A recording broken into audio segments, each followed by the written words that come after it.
Hello everyone, welcome back to my YouTube channel, Maritime Skipper. Today we'll be talking about HDMS Justitia, which instead of being a French American or a British ship, is actually a Denmark/Norway ship.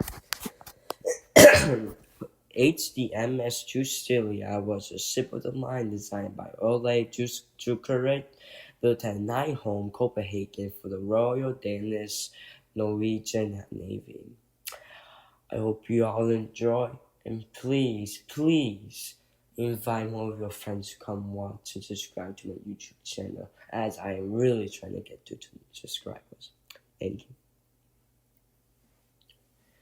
HDMS Justitia was a ship of the line designed by Ole Jukurit, built at Nyholm, Copenhagen for the Royal Danish Norway Navy, 1710 to 1720. In the ongoing Great Northern War, Sweden had finally lost the Baltic states to Russia in 1710 and sought to maintain its hold on the southern Baltic coast of Pomerania as Charleston. Denmark determined to thwart Sweden's intentions. From March 1710, Justitia was flagged with Vice Admiral Niels Leverance Barford, whose squadron formed part of General Admiral Gleivenlow's Danish fleet, which established a blockade of Charleston in 1711. Captain at the time was Ulrich Valkendorf. The town and area of Charleston was also under siege from the land by Danish and Russian, Saxon, and Prussian land forces. After Gleivenlow was retired as Sir in December 1711, Barford assumed command of the fleet, which retired to Copenhagen in January 1712 due to the freezing winter weather. Sailing again in his flagship Justitia, the head of a fleet of 10 ships of the line, 4 frigates, and a number of lesser craft. The Barford returned to the blockade in 1712, but was too timid in the face of the Swedish fleet, which reinforced Switzerland. Barford was court-martialed for his lack of action, but proceedings were later abandoned. If I could find where I was. Justitia, captained by Lawrence Christopher Ulfeld, was again a flagship in 1713, this time under Vice Admiral Riedstedt. But again, the Swedes managed to resupply Charleston and later ordered from Copenhagen to seek out the enemy fleet, but in the battle appeared to have achieved nothing, sadly. During this year, Rudolf Kruse, son of the Norwegian Dutch admiral in Russian service, Cornelius Kruse, served aboard Justitia. In 1714, Cornelius Bitchfield, newly promoted to the rank of captain, was second in command of the ship of the line Justitia. His superior on Justitia was Rasmus Krag, who the following year observed the Battle of Rügen and Admiral Rabbit's flagship Ethiopian, the Admiral Seth.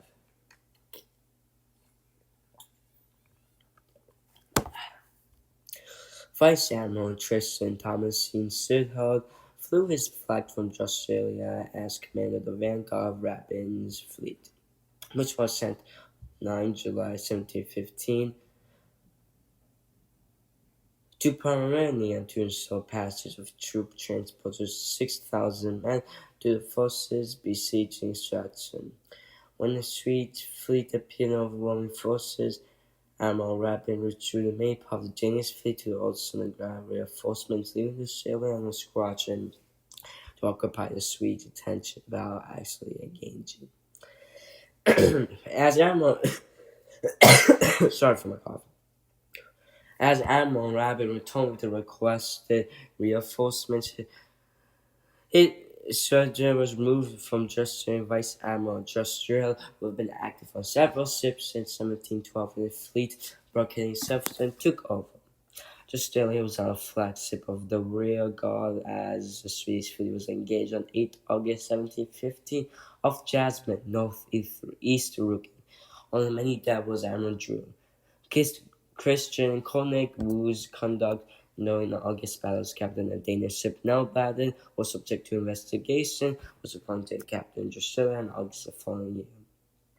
About 1715, non-Eastern Mantrop, the future fabricant Minister of Our Homeland, served as a junior lieutenant Justitia again in 1716. In 1716, Jacob Dawes was flag captain to Admiral Rabin Justitia. 1717 saw two separate captains of Justitia, Soren Hansen Lake, till the end of May 1717, succeeded by Henry Peterson Oak. 1718, in 1718, Vice Admiral Ulrich Kask commanded the squadron from the Australian Admiral Rabin's Baltic Fleet. Flores Ferris was flag captain to Admiral Kaas. 1720 to 1725. Nearly 13 years of war has taken its toll on both the Navy and the Danish National Treasury. 1725, many of the Danish fleet ships of the line were laid up by all of the Danish Admiralty, as it was perceived that all danger of war had receded. 1723, Lieutenant Captain Gaspar Frederick Lesage, the frontier first was of the Russian fleet moved off Färö, aka Tallinn, the capital, which is the capital of Finland, south of Iron Australia, under Captain Walter Johnson. 1724, Captain Albert Danielson Daniel was the subject of a complaint from one of his lieutenants that, contrary to regulations, his wife handled monthly payments due to the low wages of the company of soldiers now southern Australia.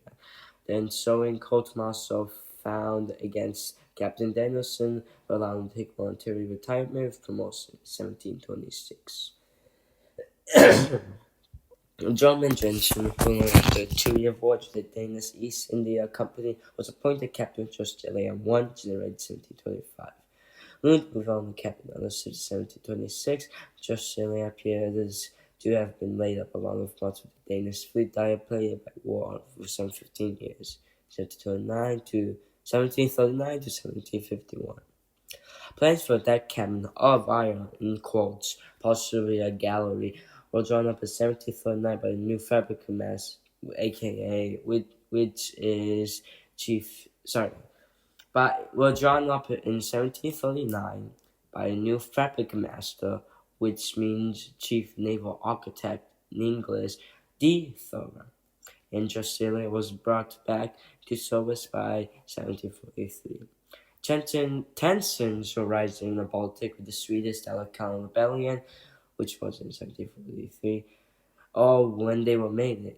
1743 is, I believe, when the Swedish Delacan Rebellion was, moving, protesting.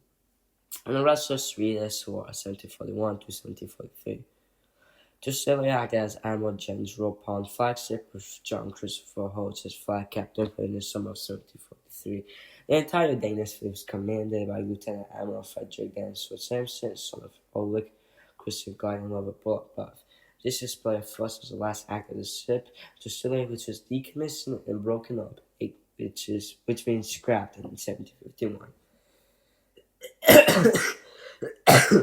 The ship, remember, a model of HDMS Justitia has been adopted by Stage Korkonman. The model, which was presented to the church in 1718, is taken down every 10 years for cleaning and necessary repairs.